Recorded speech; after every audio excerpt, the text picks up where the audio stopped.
الحمد لله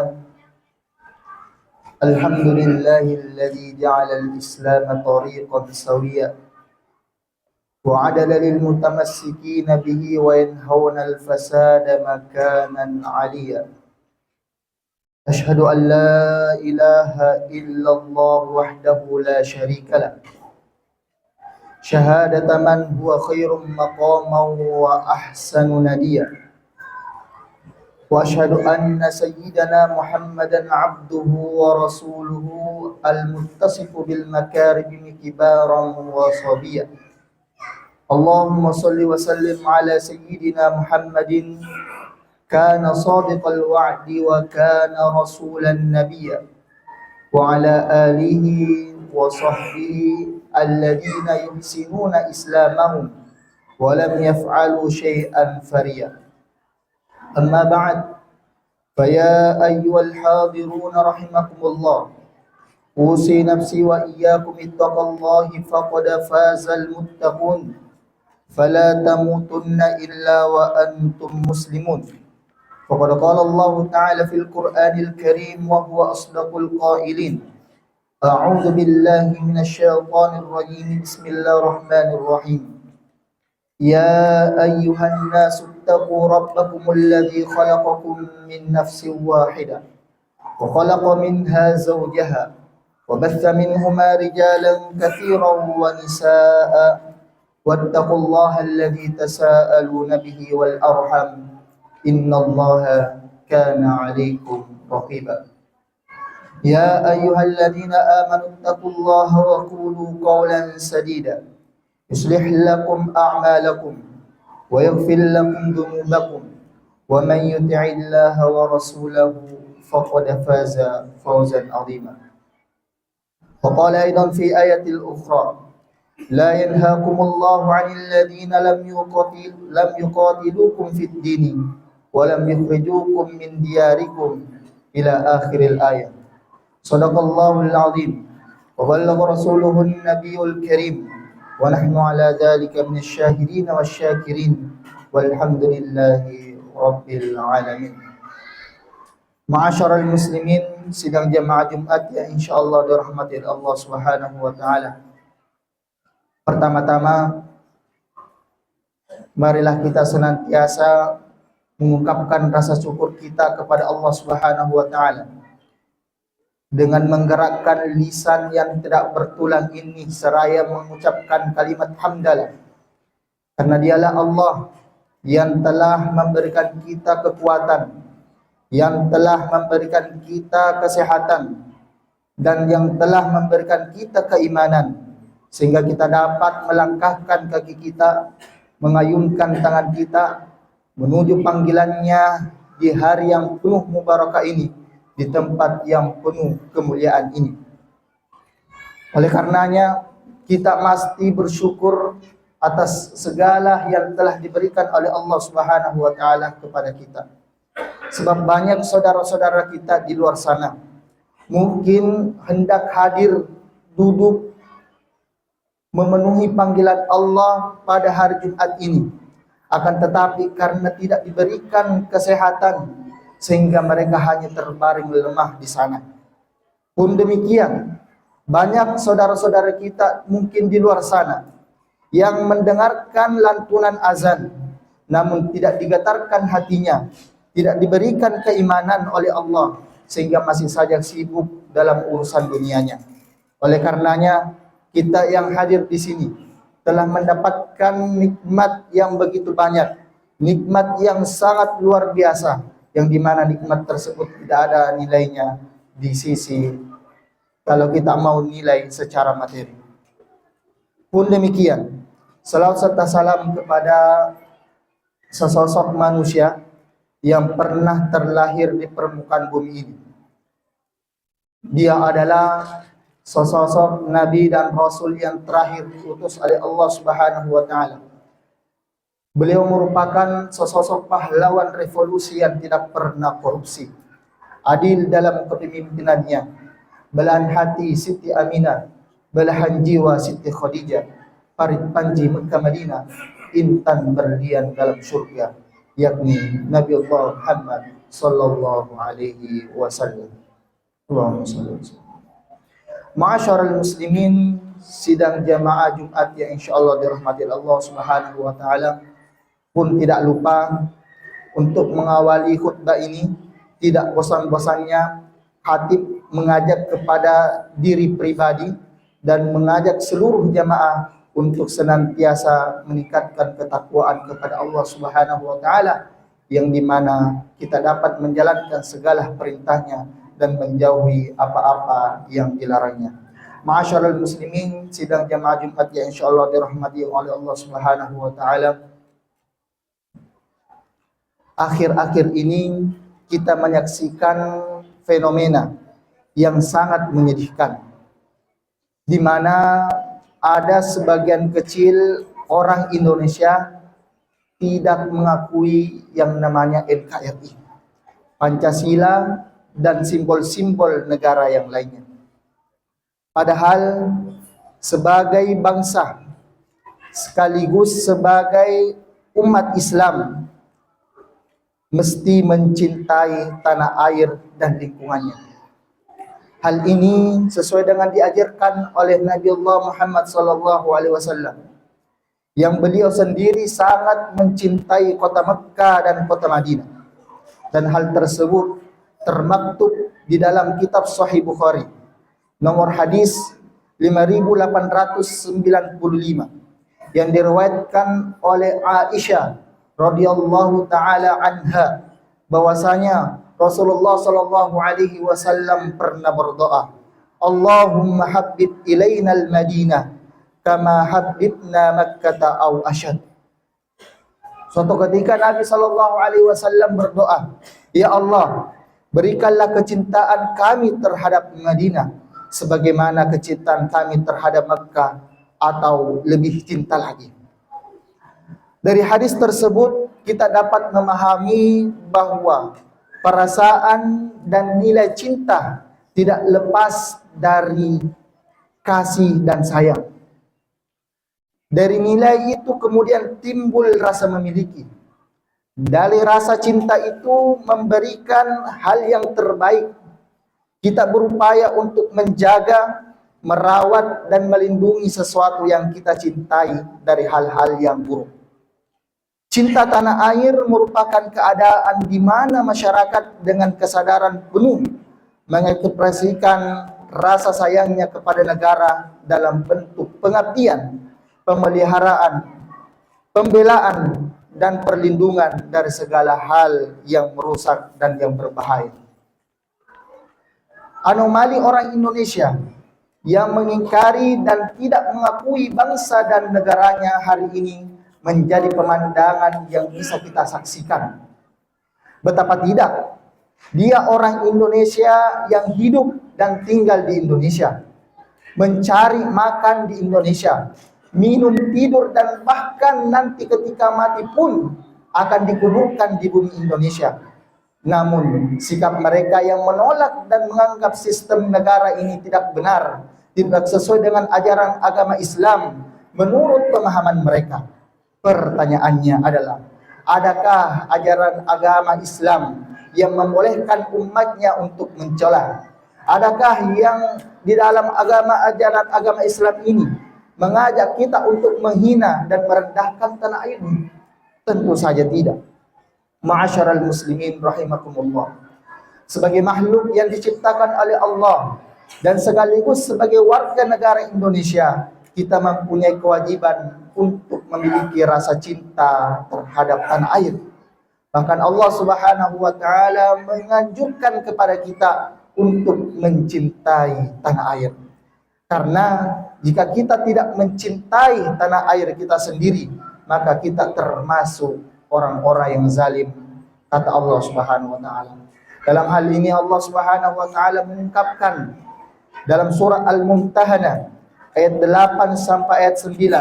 Allah Subhanahu wa taala berfirman, sebagaimana apa yang telah disebutkan khatib di awal khutbah tadi, la yanhaakumullahu 'anil ladzina lam yuqatilukum fid dini wa lam yukhrijukum min diyarikum an tabarruhum wa tuqsitu ilaihim.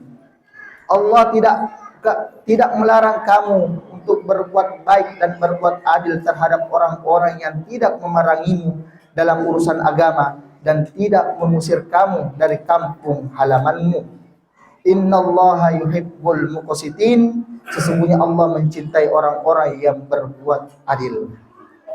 Innama yanhaakumullahu 'anil ladzina qatilukum fid dini wa ukhrijukum min diyarikum wa dhaharu 'ala ikhrajikum an tawalluhum wa man yatawallahum fa ulaika hum dhalimun.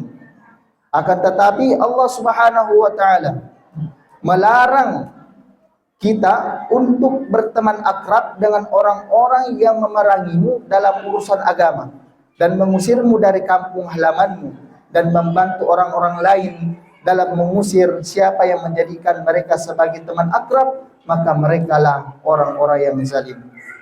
Ma'asyiral muslimin, sidang jamaah Jumat yang insyaallah dirahmati Allah Subhanahu wa taala, mengutip pendapat Quraisy Syihab bahwa cinta tanah air bukanlah sebagai sebagian daripada iman.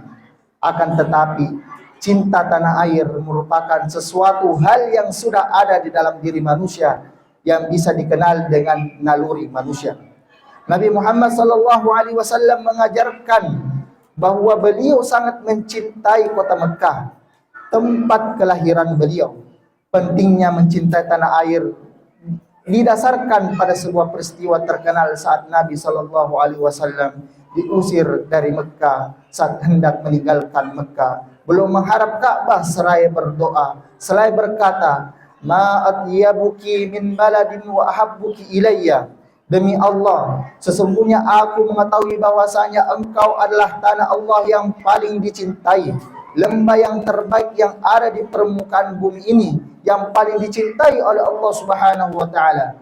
Walaula anna qaumi akhrajuni minki, sekiranya kaumku penduduk kota Makkah itu tidak mengusirku, masakantu ghairaki, pasti takkan pernah meninggalkanmu. Ma'asyiral muslimin, sidang jamaah Jumat yang insyaallah dirahmati Allah Subhanahu wa taala.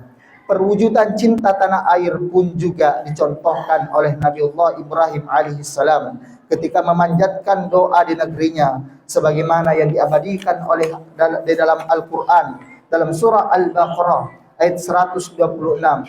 Ketika itu Nabiullah Ibrahim berdoa, Rabbi ja'al hadza baladan amina.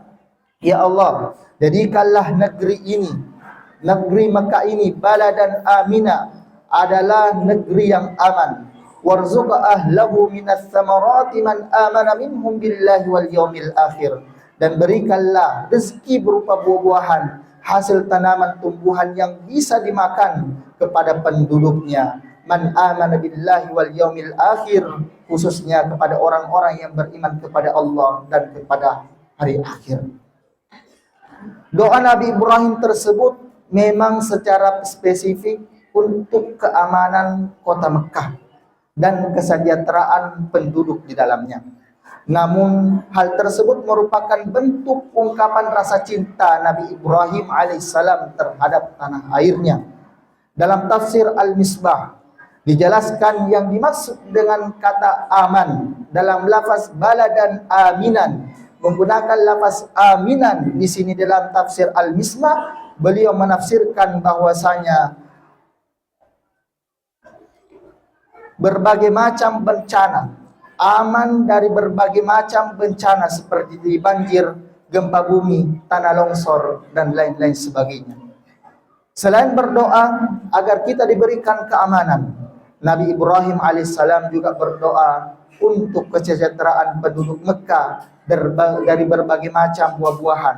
Lebih tegas lagi dalam tafsir Al-Misbah tidak jelaskan bahwasanya ayat ini mengisyaratkan pentingnya setiap muslim berdoa untuk keamanan tempat tinggalnya dan agar penduduknya memperoleh kesejahteraan rezeki yang berlimpah. Ma'asyiral muslimin, sidang jamaah Jumat yang insyaallah dirahmati Allah Subhanahu wa taala.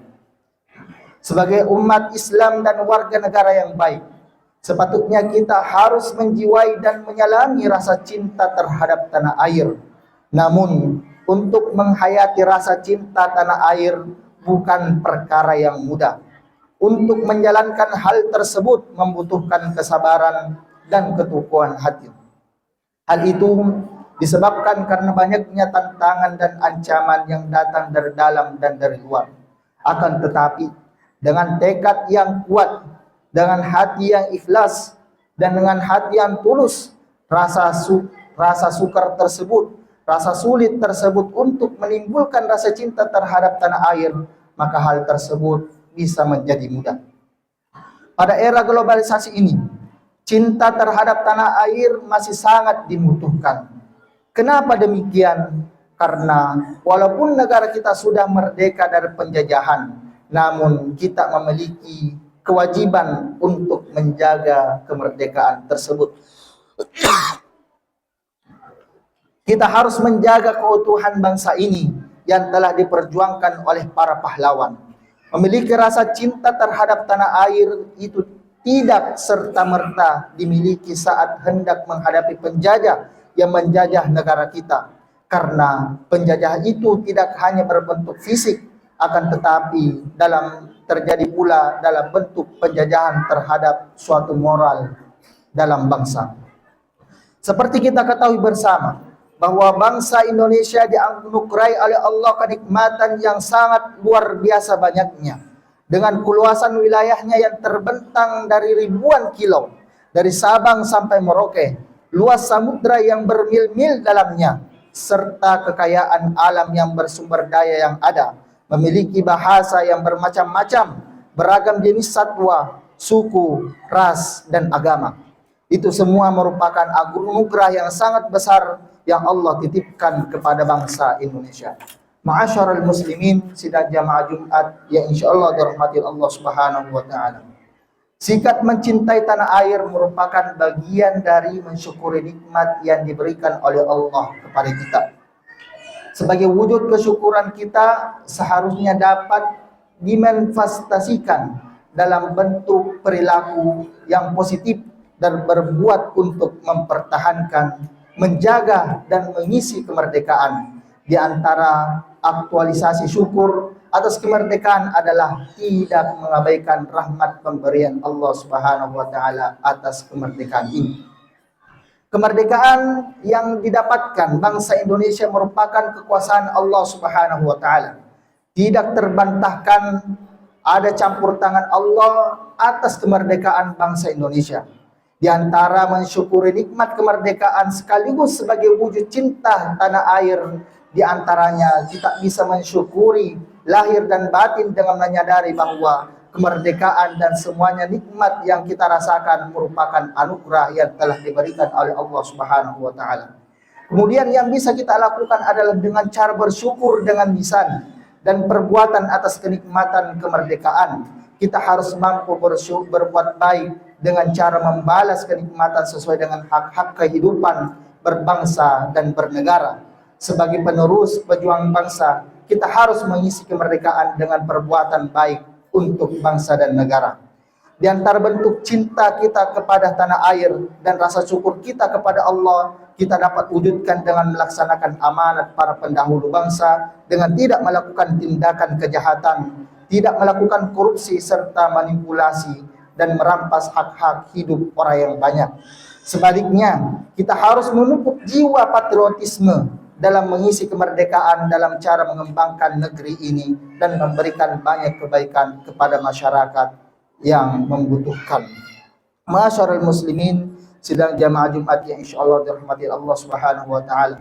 Dengan dari khutbah singkat ini, semoga kita bisa menumbuhkan dan bisa menanamkan rasa cinta kita terhadap tanah air kita, tempat lahir kita, tempat kita menetap, tempat kita mencari nafkah, tempat kita hidup, dan tempat di mana kita akan dikuburkan di tanah ini.